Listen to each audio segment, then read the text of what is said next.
Some players in this position prefer to play a g6 setup with bishop g7 with black. And one of the biggest struggles for e4 player is exactly this defense against e4.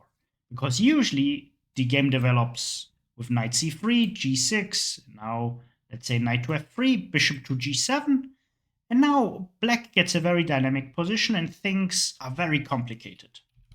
Of course, there are also other variations for white, more aggressive systems, but also these are very double-edged.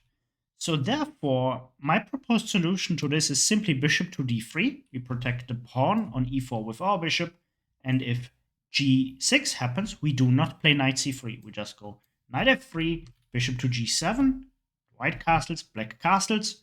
Now you can see that this bishop is going to have a hard time being active. So at some point you can play h3, and the point is that we prevent bishop to g4. And later on you can play rook e1, and as soon as e5 is played, or c5, you just go c3.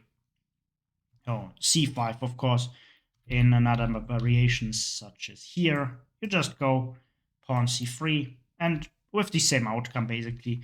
The black player doesn't really want to capture because now white gets the optimal center.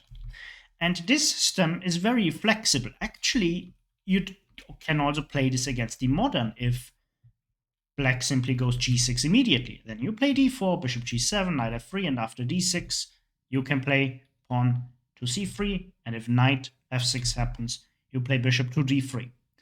This way, you do not only make sure that you have a very solid position with white and a slight advantage, you also make sure that very often the black players feel very uncomfortable.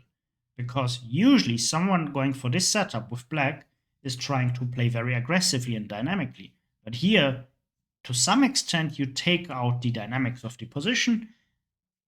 There are some nuances you must know when you're playing this with white. For example, that you don't want to go d5 in a lot of variations, for example. But generally speaking, this is a very solid and reliable system for white, and one of my absolute favorites. For more chess content, follow this channel.